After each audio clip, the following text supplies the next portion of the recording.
Hello and welcome to Washougal, the AMA Toyota Motocross Championship presented by FMF. Visits the Pacific Northwest. And yes, it's been raining, but the heat wave has moved out. Things are a little cooler. The Unbound Energy Washougal National is upon us here, round 8 of the 12 that will determine the championship for 2006. Hello, everyone. I'm Brian Drebber along with David Pingree as usual and Aaron Bates as usual. Down there a little bit more in the middle of the action. Nice crowd on hand. James Stewart is back and maybe a little bit healthier. Things looking good here 200 years after Lewis and Clark rolled through. Well, I think in that picture right there, they just saw Aaron Bates. One of them's pointing. And the buzzards are circling over everyone else's chances of winning a motocross title this year besides Ricky Carmichael. That's right. James Stewart's back, though, even though his title hopes are pretty much squashed. He really wants to work on getting that Kawasaki dialed in for next year, just getting his settings perfected. And he wants to come out and beat Ricky straight up in the last few races, or what could be the last few races of those two racing together for an entire season. Last week, Ricky Carmichael pretty well having his way with things, working his way through the field, cutting it up pretty surgically. Yeah, it's when everyone else was having problems with the fuel boiling and just not being able to breathe. Ricky was just stomping a hole in him all day long. 1-1 pretty easily again. James was back, still maybe not quite 100%. Pretty much bonked at the end of the day. Had to go visit the Astros truck, but he did finish 2 motos, no crashes. That's great news. That's got to be considered a successful day for him. And here's why the buzzards were circling. The chances for Chad Reed, Davey Millsaps, and anybody else for a title are pretty slim indeed, because the man on the number 4, Makita Suzuki, has been hammering on him. Aaron Bates with a timely issue. Well, if you've been following the sports pages, it's no secret about the performance enhancement drug abuse that takes place in sports such as bicycling, baseball, but how about in the sport of motocross? I was able to stop by the AMA this afternoon and pick up a little rule book pamphlet to find out just what their rules and regulations are on substance abuse. What they do, they check for things such as recreational drug abuse, things such as marijuana, cocaine, alcohol. But how about performance enhancement tests? Well, we were able to catch up with some of the team managers and riders earlier this afternoon and find out what their thoughts are on this and if they feel this issue should be addressed. Yeah, I think at this point, you know, the sport's growing to a stage where guys are probably going to have a lot of alternatives and things that they think that they need to do to progress to the top. But I think that they should watch out for it and you know, keep testing for both. You know, and I know that Steve Whitelock and the AMA is working right now on improving the rule book and looking at some of these aspects. I think that it is an important part, and we should, I think it would be a good thing to test. As far as really it making you go out and twist your throttle that much harder, I doubt it, but I'd love for it to be tested. As the sport grows, everyone's going to be looking for an advantage, and I think everyone needs to be tested. I would gladly welcome it. My trainer also, I mean, we definitely have been wanting to know why they haven't. So I think it'd be a good thing to get going. But I don't think it would have as much of an effect as people would think, you know. You know, for any kid out there that's watching, you know, nothing works better than hard work. So, you know, it's no miracle drug. It's just hard work and bust your butt, and that's the only drug you should take. It's just hard work. Well, Matt would know. He's been actually roommates with Floyd Landis, the Tour de France winner, who's being accused now of taking performance-enhancing drugs. And, you know, Floyd's one of his biggest mantras he lives by is the guy who trains the most, the hardest wins, period. That's what he says. That's what he tries to live by. So hopefully he's absolved of all that stuff that they're accusing him of. And but as far as this issue is concerned in our sport, I think it's something that does need to happen. Every other sport's testing, and there's nobody in motocross using cocaine, marijuana, or speed that's even competing on a professional level. So it's sort of silly the way they have it written now. How about the track here at Washougal? You've seen it change over the years. Still pretty much the same place. Yeah, it's an amazing track. It goes up into the mountains here. One of the coolest looking tracks to watch from. Very fun track to ride. The soil, though, a little deceiving. It looks tacky and loamy, like there's a lot of traction, but it gets down to a very hard, shiny surface, and you'll see that as these guys get going. They grab a handful of throttle on their 450s. They'll start breaking that rear wheel loose. Some of them will push front ends, and you'll see the shiny spots on the track where it's just down to very, very hard packed soil.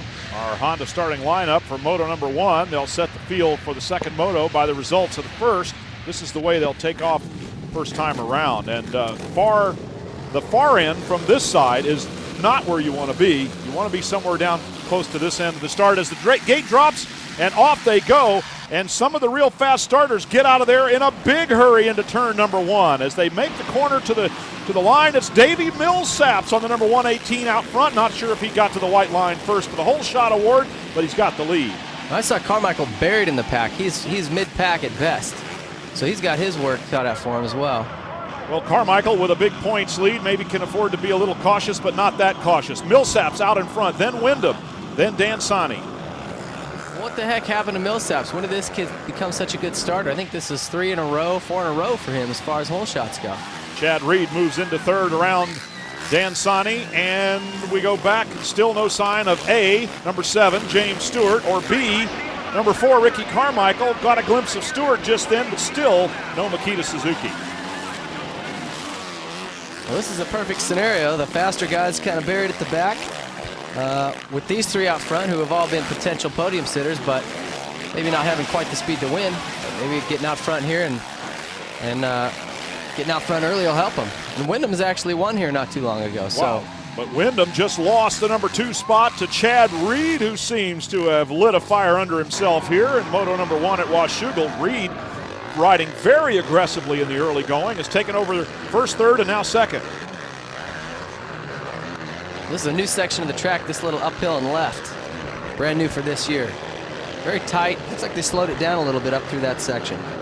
K-Dub on the number 14 Honda showed us some real signs of life in Denver. Battling with Millsaps. Now he's third. There's Stewart fourth. You see that little shiny groove as those guys come through the woods here. You see where it gets real shiny. That's very, very slippery. They squirt a little water down to keep the dust down, but it's just like glass. It's so slippery. So these guys having to really work the throttle through there. Chad Reed through the whoops, takes the lead from Millsaps and goes for a quick tear off there as Chad Reed puts the number 22 Yamaha out in front. Millsaps going, where did he come from? We haven't seen a lot of Chad Reed this early in the race, and we haven't seen Reed lead in quite a while. He looks like he's on fire too. He's pushing hard, getting going through the turns a lot quicker than I've seen. Looks just more aggressive than I've seen the last few rounds. That's exactly what I was saying. He really looks like he's lit a fire under himself, and a very aggressive ride for Chad Reed. James Stewart trying to get up behind Kevin Wyndham, does so very quickly with an inside line. Wow, is James Stewart that much faster than Kevin Wyndham in 2 turns? Yes. Yeah, he's already pulling a little gap on Kevin. Wow, James Stewart is so quick. And when he's healthy, when he's 100%, it is a thing of quite, just a thing of beauty to watch him ride that hard. I haven't seen Carmichael pop into this picture yet. He better get up here into this fight or he's going to have too much of a gap to make up. Chad Reed, then Davey Millsaps, then James Stewart. 1, 2, 3, and no sign of Ricky Carmichael just yet.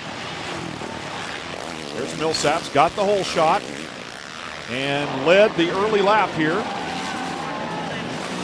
Davey seems to be really kind of coming into his own on the 450. You know, at the beginning of the season, he showed that he had some speed, but he was crashing, he was fading, he was getting arm pump.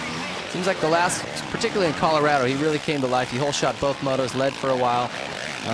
Shoot, he's led more laps the last couple races than anybody, I think. And even now, he's running the pace. Reed's not pulling away from him too bad. I think he's really learning as these races go on, and he's going to be a contender to win next year. Crowd really coming alive with a performance by James Stewart here as he head towards the front. He's in third spot right now, looking to take second away from Millsaps. Behind him, Kevin Wyndham, whom he dispensed pretty quickly, but James Stewart on the Kawasaki looking good. You'll see these guys picking their way through this tree section real carefully. The cameras can't pick it up that well, but it's very shadowed. All those trees there, you go from sunlight to shadow, and you can't see the definition of the ruts where the bumps are. Very, very difficult to see. Guys will wear different colored lenses and things to try to sharpen it up, but it's just tough to see. James Stewart, block pass, made that look easy on Millsaps, went right inside, and you could see it coming from 2 turns away. Ricky Carmichael has now made an appearance behind Kevin Wyndham in 5th position as Stewart takes over second. There's a lot of talk coming from the Kawasaki camp that they were having trouble with James's rear shock. The rebound was too quick, and he'd get into really high-speed situations that would rebound too fast. And maybe some of his crashes were caused because of that. They weren't sure, but it's something they've definitely been working on, and that's what James wants to come back. And oh, it's raining. And Ricky Carmichael just took over 4th spot from Kevin Windham. So Carmichael heading towards the front. Stewart definitely going that way, and now Carmichael trying to get up there in contention here in Moto number 1. So Ricky Carmichael has made an appearance here on the Makita Suzuki. The man leading the championship by a commanding margin is back in the race. Millsaps and Ricky Carmichael, 2nd and 3rd position on the racetrack right now. 3rd and 4th position on the racetrack right now. With all respect to James Stewart, who is just ahead of them, and to our leader, Chad Reed. Carmichael makes the pass on Millsaps and heads that way. You see him, he's pulling. Ricky's got roll-offs on. Maybe they kind of anticipated some rain coming down. He's run those the last couple races, actually, which is odd to me. I know Ricky prefers tear-offs, but he doesn't want to take a chance of running out of them and having blurred goggles. So Carmichael now getting a little closer to James Stewart. There's Stewart, there's Reed, so all the leaders are well inside of one another. Davey Millsaps in 4th spot trying to make sure that he stays close, as Chad Reed is out in front. To touch lightly on the subject of drug testing, we're certainly not going to solve any of the problems or questions or answer very many of the questions. One of the biggest ones that occurs to me, and the reason that it's probably most relevant, is that the cost of drug testing at that level comes with a very high price tag, and that certainly is something that the powers that be will have to take into consideration. It's very expensive, it's very time consuming, and quite frankly, it's difficult. The Tour de France is having this problem now where they find a test to pick out a particular drug. They'll come up with another designer drug that skirts that test, and round and round they go. You know, and as far as whether it's relevant in our sport or not, maybe as far as how fast you can ride the bike, it's not going to help you. I mean, a little bit of testosterone or whatever that they would give you, but what it would do is allow for you to recover much easier. When you consider these guys are doing 16 rounds of Supercross, 12 nationals, overseas events during the off-season, testing, they really don't get a break. And to have your body be able to recover by using a performance-enhancing drug, I mean, those are significant benefits. And when there's no sanctioning body testing you for this stuff, the only thing holding you back is, you know, the financial ability to do it, which these top few guys do have. So, not to point any fingers or say that any of them are doing it, but I think we would be wise to just, you know, put the testing in there a couple times a year, and at least let everybody know that, hey, if you're considering it, consider that you might get caught. All the top riders have gone on record as saying that they would welcome it because they adhere. Oh, down goes Chad Reed, and there's nothing that comes out of a drug lab that's going to help when you just fall over. But Chad Reed, now that it's raining, is finding out that the Washougal track is not only wet where they've watered it, but it's wet where Mother Nature is putting something down. Now, the good news for him is that he didn't really lose that much time nor that many positions. In fact, perhaps just one. Well, like I said, this ground is very, very hard and shiny. It looks like it's good traction, but you can see there that little light patch, that's just shiny, hard, slick dirt. And with this little bit of sprinkling rain coming down, it looked like his front end just started to push. If it was not so slippery, he would have probably pulled that one off and saved it, but just absolutely no traction. The front end slid out from under him. Losing 2 spots to James Stewart and Ricky Carmichael. There are those who would say it might have happened anyway, but Chad Reed tipping over made it a lot easier for Stewart. Here comes Carmichael, and these two have resumed their battle, this time for the lead, and apparently both pretty much, if not at 100%. Well, here we go again. If you're not smiling right now, you're not a motocross fan, because this is what it's all about. The gap behind them tells the story. These two are the class of the field when they're both running at full tilt. And so James Stewart and Ricky Carmichael, as Carmichael goes inside, can't quite get close enough to make the pass. Stewart is there, Carmichael right behind him.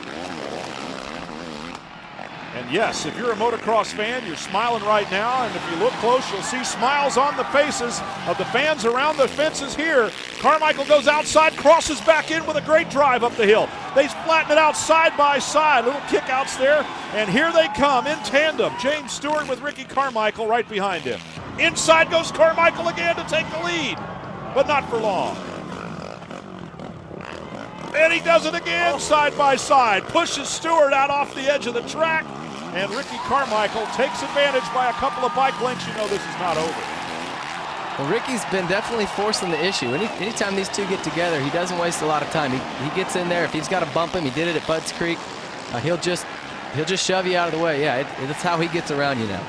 And the rain has subsided for the time being, so the track, whatever. Oh, Stewart turns the favor right back, comes in and blasts Carmichael to take the lead. Oh, snap. Now, how angry is Ricky Carmichael right now? He's been doing that to James all year. I think James just finally said, hey. So James Stewart retakes the lead in dramatic fashion. Whether real anger or just that competitive spirit that both of these men have is going to rise to the top, that's exactly what we have to think here as Stewart and Carmichael resume their rivalry, resume their battle. It's Moto 1 at Washougal, and stay with us. Championship by FMF. This is what they had in mind when they put the season together. James Stewart and Ricky Carmichael going after each other. Hammer and tong, as our British colleagues would like to say, and Carmichael trying to find another way around. Now they've both exchanged sort of rabbit punches, if you will. Now let's see if the real knockout, if either one can deliver it. Well, Ricky pushed him off the track. There wasn't a whole lot of contact there, but he definitely didn't leave him any room, and James went off the track, had to go around a jump. And when James came back, he ran straight into Ricky. He shoved him right completely off the track. So now Carmichael just took the lead again in a very gentlemanly pass by comparison. So apparently the hostilities have subsided somewhat, at least, with an exchange of block passes. Carmichael now with the advantage, and Stewart trying to find a way back around. Well, these two, for the most part, they'll race clean together. They're not going to, there's no bitterness there between the two of them, but they both really want to win, and if there's only a little bit of room to make a pass, these guys are going to take it. They're going to open that gap up. Every bit of me wants to think that on both occasions they were laughing under their helmets, saying, wow, that was good. All right, I like that. I'll give you back some of your own medicine here in just a minute. So it's that competitive fire that Carmichael and Stewart possess in huge quantities that's motivating them right now as they work through some traffic there, going past Mike LaPaglia from California on his Suzuki. You see LaPaglia ducking his head down. When you're coming up that hill behind a 450, oh man, you better have a chest protector on it. You will just be welted up. James Stewart getting close to Carmichael once again as they work the track here at Washougal after a little rain shower. Yes, there's some mud covering both rider and machine. Stewart almost a little short on that last jump, but made it look like he meant to do that. Can you see how fast these guys are going through these turns? They're just dropping into these ruts, leaned completely over flat and pinning it. This pace they've got going right now is ridiculous. Well, it's easy to tell how much faster they are than everyone else. Do you see anyone else on the same lap? No.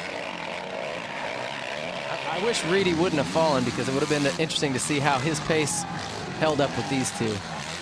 Would have really added something to the battle, but Carmichael and Stewart working through lap traffic right now, and those riders doing the best they can to get out of the way in some parts of the track where there's hardly two lines. And besides, there are two guys coming up behind them, you have to leave two lines. Stewart gets through clean, lost a little bit of ground to Carmichael. Carmichael with a big advantage right now here in Moto number 1. Working traffic just a little bit better. James has got to go back to work to try to close the gap again. He can do it. Coming up on the final lap, Carmichael and Stewart with the white flag waving. Still a little bit of traffic in front of him. The number 361 there, Colton Facciati from Canada. You've seen Ricky Carmichael have to change his strategy. He used to be so much more fit than anyone else on the track. He could just take his time, be very patient. He knew at about the 20-minute mark, everybody would slow down and he would actually get faster. And what James has done is just, he's made that strategy not work anymore. James is just as fit. He's faster than Ricky used to be, so Ricky had to increase his speed and attack right from the beginning. I mean, James isn't dropping off his rear wheel here at all. Ricky's having to push all the way to the finish. So I would be interesting to be a fly on the wall at their little team meetings and see what Ricky's strategy is. You know, it's got to be just, hey, get to the front as fast as you can and haul butt because James is going to be right there. Well, James is right there, but seems to be coming up on lappers in slightly less opportune moments. So Carmichael's been able to maintain this gap for the last lap. And we're on the final lap right now, but Stewart isn't cutting him any slack. And he's not backing off either. He wants Ricky to know that he can finish right behind him. These are the turns I'm talking about. Look how fast they get through these corners. Carmichael on the final lap here in Moto number 1, still working traffic. James Stewart doing everything he can to try to get up there and make a race out of it as Carmichael continues to bounce it around and ride aggressively. The only thing that Stewart might have is a little less race fitness than Ricky Carmichael because he's had a few weeks off here and there. Yeah, he has taken some time off. At Colorado last weekend, I think he was definitely sort of blowing the cobwebs off, and he's obviously a little bit better here, and I think as the season goes on, these last 4 races, he'll get even better and even better. These races will get more fun to watch because James is just going to continue to get more comfortable racing again, and they're going to continue to work out the little glitches that they've got on that bike, if there are any, if that rebounding issue is as big a problem as they're saying. And when they figure those little things out, James is going to take off a 10th here, a half a second there, and he'll be even closer to Ricky if that's possible. And of course the fans are the winners, even though Stewart is out of the championship, even by his own admission. The fans who lean over the fences every week at places like Washougal want to see good racing like this. Pass and repass between Ricky Carmichael and James Stewart. In the end, Carmichael prevails. Oh, Ricky's waving him up. Wonder what this is all about. Well, it looks like some good sportsmanship in the end, and they'll race again in Moto number 2. Moto number 1's in the record books, and Ricky Carmichael has emerged the winner, talking it over with his crew. And the celebration will begin shortly, and a few feet away, James Stewart doing the same. It's good to see those two kind of pat each other on the back and say good ride, not get angry about the bumps that they had during the race. Those two are definitely professionals. Suzuki Moto results running down all the standings from the first race. Carmichael out in front, of course, with James Stewart second. Let's hear from Chad Reed, who's third. Well, for a guy that had the lead for the first couple of laps, coming back from an injury, Chad, even though you're out riding there sore, you ended up off the track. One more crash yet.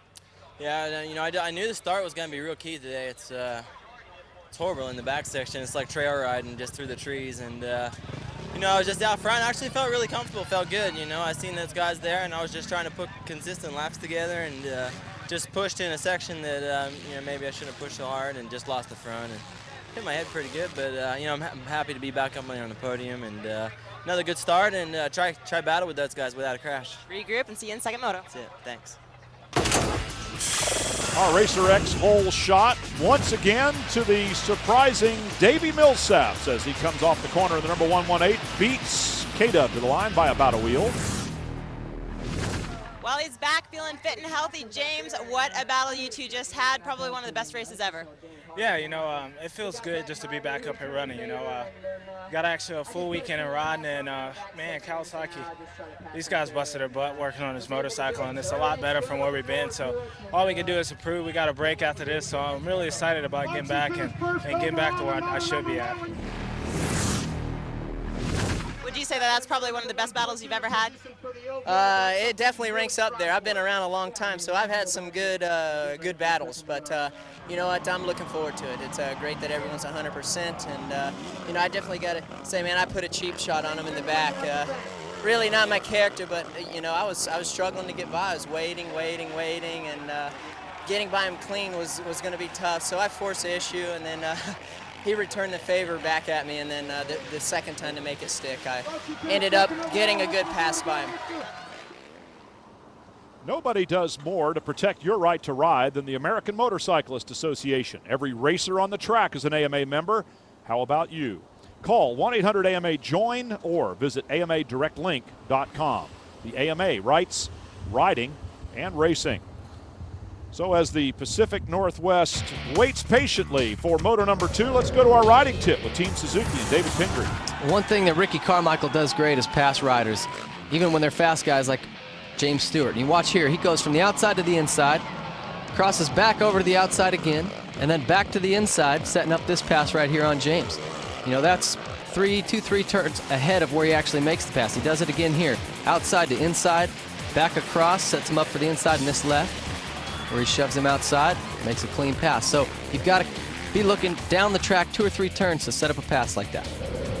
And that's our riding tip with Team Suzuki.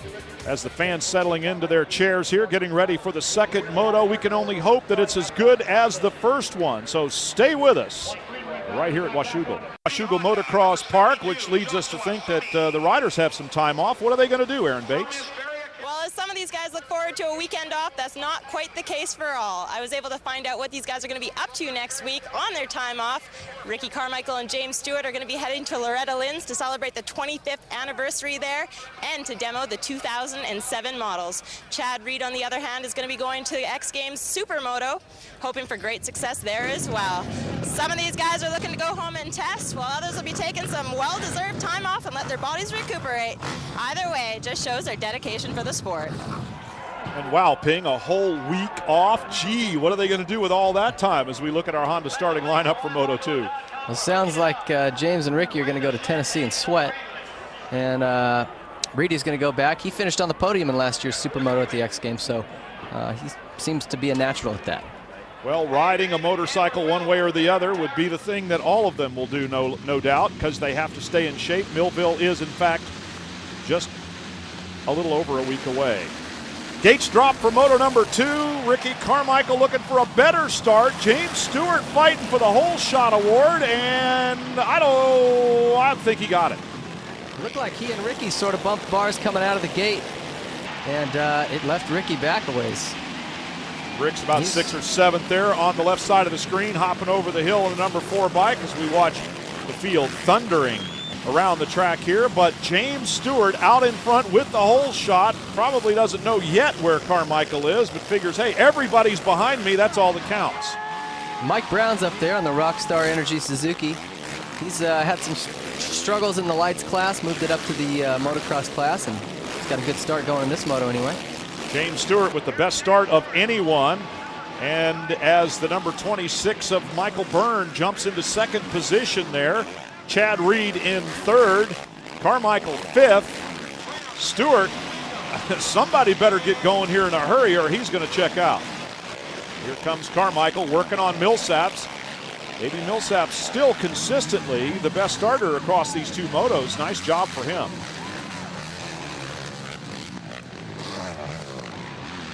This track gets chewed up. As Reed said, this part through the trees here, very narrow and very dark. Like he said, it was a lot like trail riding through the woods. So I don't know about that, but it's definitely not the wide open, fast motocross tracks that these guys are used to most of the time. Oh, we got somebody down. Got a problem down here, and Carmichael's one of the riders down. Chad Reed had taken over 2nd position, but Carmichael fighting with Millsaps apparently, and Michael Byrne. All 3 of them kind of got tangled up, and Byrne stalled the bike, can't get it going again. Well, you can see that dark glaze on the track. That's water. They put water down, and when it gets on those very, very hard sections, like I talked about earlier, it's slippery. I'm sure one of those guys just coming down that hill lost their front end, and it tangled a few of them up. How about Mike Brown in 3rd position here on the number 3? Always great to see Brownie up there fighting for a spot. And Kevin Windham is right behind him. Here comes Carmichael, the quickest to recover from the incident. And we don't see Davey Millsaps. Yes, Ricky Carmichael, the quickest to get up and get going again. Well, Farsi wants any chance of racing with James. He's got to get by these guys right here quick. Daniel Sani on the 86, Travis Preston on the 11 among the contenders here. As Kevin Windham works behind Brownie. There's Preston, there's Carmichael coming up alongside, and Dan Sani just behind them. Sani's been impressive again. This guy's ran in the 10th place in the first moto, and here he is again sitting inside the top 10. Wasn't even supposed to be in the motocross class this summer, but made the move up, and it's paying off for him. Kevin Windham leaping by the camera and got past Mike Brown. Here comes Carmichael next. Carmichael working on the number 3 Suzuki with his number 4. Windham just about parking it in that very slow turn. Here comes Carmichael. Will he make a move on Brown this time around? Setting up those turns 2 or 3 corners in advance. H-Dub's got his hunting gear on again. Up here in the Northwest, that's fitting. He's probably got some people cheering for him because of his bright orange gear. Hunting for a podium finish, perhaps. Carmichael in 4th is going to take that away from Windham if he can. Down inside on the low line. Gets the drive off the corner, but Kevin Windham's Honda still working pretty good. Ooh, nice little kick out there as Carmichael is on the gas. He knows that James Stewart is out in front. He wants to resume that battle. It isn't a matter of points, it's a matter of pride. He wants to get up there and race with the man, probably the only man on the track that's as fast as he is. And you can see him there. As they come up that hill, you see James just racing down the backside of it. So Ricky knows the gap that he's got now, the gap that he's got to make up. And maybe he can, maybe he can't, but he wants to get going immediately and try to close that gap up. He's just taken the podium position away from Kevin Windham now, heading towards the front. Chad Reed and James Stewart in front of him. We'll see how much pride means to Ricky here. I mean, he's clearly got the points lead. He doesn't have any reason to catch James other than he wants to win. So we'll see how bad he wants to win. Daniel Sani, Travis Preston, and Timmy Ferry making an appearance there. Here's James Stewart, our leader. That's how far behind Chad Reed is, and 3 1,000, 4 1,000, 5 1,000, 5 or maybe 6 seconds by my highly scientific measuring method is Ricky Carmichael. We'll be right back. Bound Energy Washougal National shaping up to be a good one as Carmichael is up behind Chad Reed just like that. And when Carmichael sets his sight on somebody, it's usually a successful hunt. We talked a little bit about Ricky always staying outside or inside of a guy's line. Another reason for that is staying out of that roost. Not only does it dirty your goggles and hurt, but it breaks your focus, breaks your concentration. When you're getting hit with that dirt, you're not focusing on where you're going and what your next move is, what line you're hitting. To a lesser degree on a muddier track, it would also clog up the cooling system, perhaps get stuck in the wheel and slow you down physically as well. So Carmichael now stalking Chad Reed, trying to find a place to get around him. He goes way outside on this one, setting something up for the right-hander. He gets in tight and makes the pass for now anyway. Side by side up the hill, Ricky Carmichael gets the job done. There's a pretty big gap to James. I mean, I don't know that he can close that kind of distance, but we'll see. Well, he had a pretty big gap behind Chad Reed when we went to commercial break, and he's closed that one up right away. Reed still showing some signs of fight here as he crosses back to the inside, gets close, comes up into the, oh, he could have put a wheel on him, but didn't.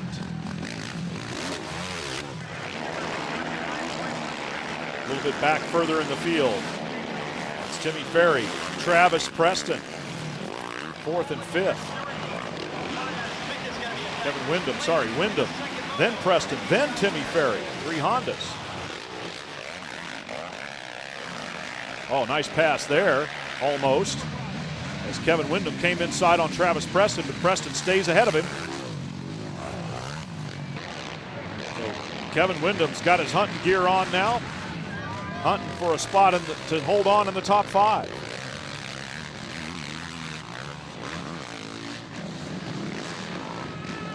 Windham is, looks like he's kind of on his way back. Ferry's all over him. Lost a spot to Preston, so maybe Kevin's just not feeling it today or just off the pace a little bit. Another look here at Kevin Windham and Travis Preston, who gets by him. Yeah, Preston just went around the outside, carried more momentum through that turn, and went right by him. Windham tried to fight back on the inside, but Preston with just too much drive off the corner keeps the spot. Now Kevin Windham and Timmy Ferry. Windham trying to hang on to 5th, and Timmy Ferry has designs on that position. Timmy's been riding great this second half of the season. The Moto XXX guys, put a lot of work into getting his bike ready, getting him set up to go once his wrist was back in shape, and he's rewarded those guys with a bunch of top 5s and just always charging. It's good to see him pushing to the end and always being up front. Here he's puts a house on Windham and looks like he's going to make it stick. Windham still slightly ahead as they come up to the next corner. We'll see if Tim Ferry can get it done. Here he goes to the inside, and he knew it. Just about blew the camera out of our cameraman's hands.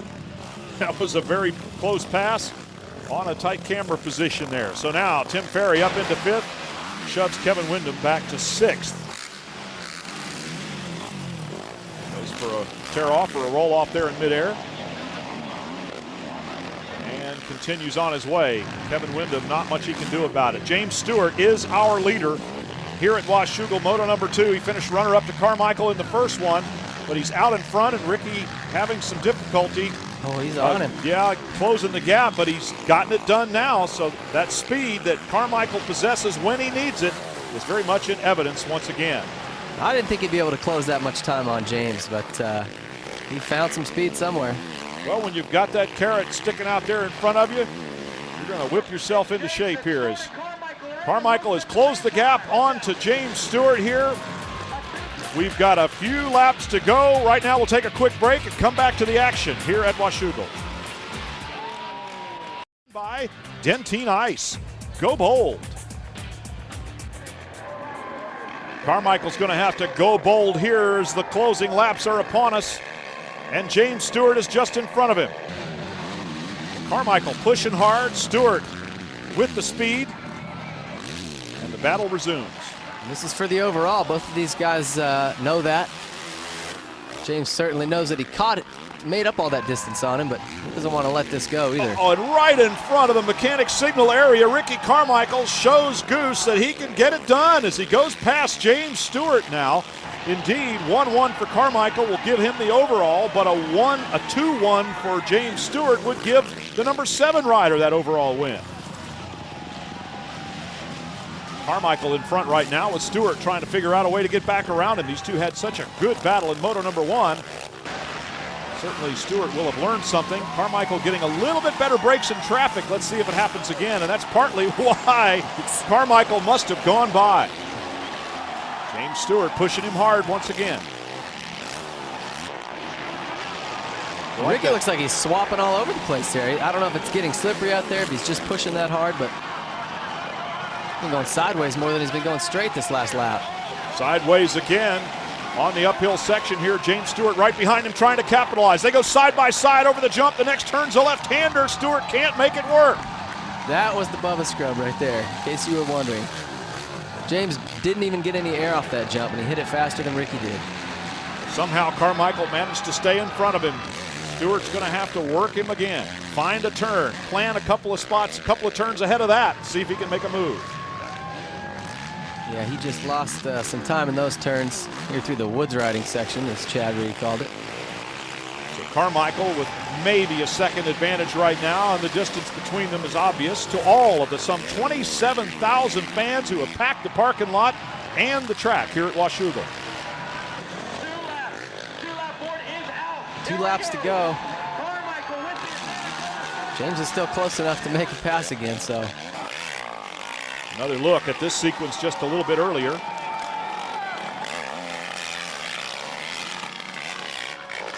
Ricky just squared it up and went aside of him and blocked his line. Carmichael and then Stewart in that order. Inside 2 laps remaining here at Washougal. Track conditions have somewhat stabilized now, and we expect it'll hold up about the way it is for these final couple of circuits. Like Roger DeCoster there signaling to Carmichael. I think he was signaling to that lap rider to get the heck out of the way. Well, whatever happened, it worked. Oh! An epic get-off by Ricky Carmichael, who's on his feet before the bike stops moving. And now the question is, no, it is not still running. The bike did stall, but he gets it running pretty quickly. Sometimes Ricky Carmichael has the luck of the Irish, doesn't he? Look at this. Oh, that looked like freestyle. He was like a yard dart. That was the flying no-handed Superman get-off dismount. They'll come up with a name for that one. It is epic. You see his front wheel it pushed on that hard, slick dirt, and he had the bar turned, and when he grabbed that sticky dirt, when it hit that again, it just locked the bars up and spit him over the front. And what a tough piece of leather is Ricky Carmichael. Hits the ground flat on his belly from 10 feet in the air, and he's up and running before the bike even quits moving. So the final lap now for James Stewart and the checkered flag. He gets handed a certain amount of good fortune, but a lot of us, including me, are going to say that James Stewart had him covered here in Moto 2. Well, he rode great. He did what he had to do, kept it on 2 wheels all weekend. Well, we've got a few highlights, and among them will certainly be that epic get-off by Carmichael. Here's the pass for Moto number 1, the pass and repass by these two who were giving it their all. That was my favorite pass right there. James came in and just bumped him almost completely off the track. And Goose giving him the signal with 3 laps to go in Moto number 2 as Carmichael passed James Stewart from way behind. And then as Ricky Carmichael had the lead, one little mistake and a highlight for all time. You notice he didn't let go of the bars until his feet were up by his ears. I mean, this guy will absolutely try to ride out anything. Oh, I got it. All right, I'm going to crash. I think he's still saying I got it because he could land back on the bike when they were both in the air. But James Stewart picks up the win anyway, and Ricky Carmichael finishes second. That'll give Stewart the overall win. So Bubba is back, I guess we'd have to say, here at Washougal.